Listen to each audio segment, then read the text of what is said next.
And NewsNation Chief Washington anchor Leland Vittert, host of Unbalanced, to break down some more of these stories. Leland, good morning to you. Let me just piggyback off of what Kelly and I were just talking about and the pennies. I asked her this earlier. Where are we going to get our luck from? If you can't see a penny, pick it up. Is this really going to happen? That is a great question, one I had not considered. This doesn't take any penny out of circulation, so there's a lot of pennies laying around. You know, I mean, just go look at your coin jar. Is this actually going to happen? It's a great question, and it's a great question for so many of the things that Donald Trump is doing. You know, you think about all of the things, Markie, that happen that would lead our show that may not even make it in the show or become an afterthought. Like Right. this penny thing would normally be 2 or 3 days of conversation, Right. and instead it's just the asterisk at the end of Kelly Meyer's report. So I think, will it actually happen? We don't know.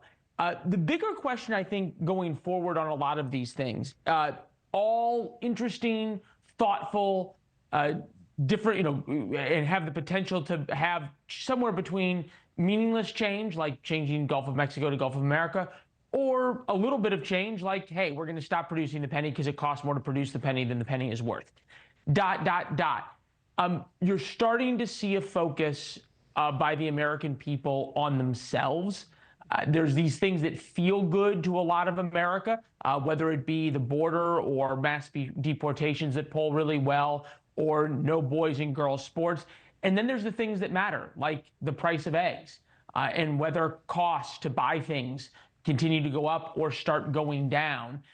The American public's willingness to endure pain, especially higher prices because of, say, tariffs, is not exactly something that is unlimited. Yeah, there's so many changes to keep up with, so many executive orders to keep up with. We've actually kind of started a daily segment here on the show where it's like all the things that you might have missed that kind of went under the radar from the day before. I wanted to play a bit of sound for you, Leland, because President Trump, in his Super Bowl interview last night, he was defending Elon Musk's push to dismantle government agencies. This is also making big news. Take a listen. And I've had a great help with Elon Musk, who's been terrific. And I'm going to tell him very soon, like maybe in 24 hours, to go check the Department of Education. He's going to find the same thing. Then I'm going to go to the military. Let's check the military. We're going to find billions, hundreds of billions of dollars of fraud and abuse. Yeah, and this comes as Elon Musk called to impeach the judge who blocked Doge from gaining access to Treasury records. Leland, is this showdown about to get a whole lot more fierce as Musk takes on the education department? And do you think he's been given too much power? It's a great question. Certainly, at some point, there's going to have to be a reckoning in terms of what Elon Musk is allowed to do.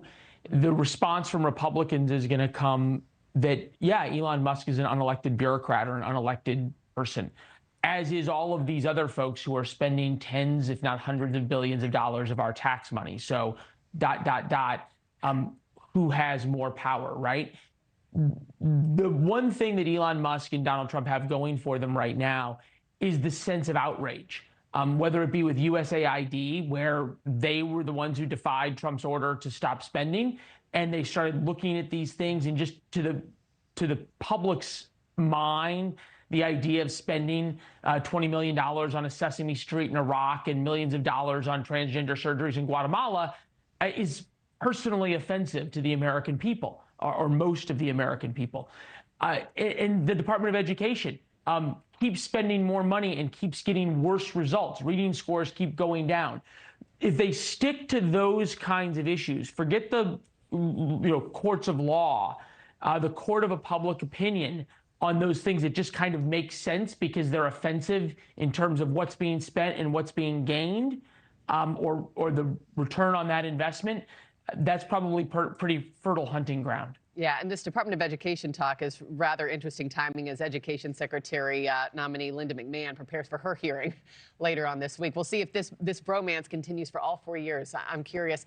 Thanks for watching, everybody. Go to joinnn.com to find NewsNation on your television provider. Also, don't forget to click that red subscribe button below to get more of NewsNation's fact-driven, unbiased coverage.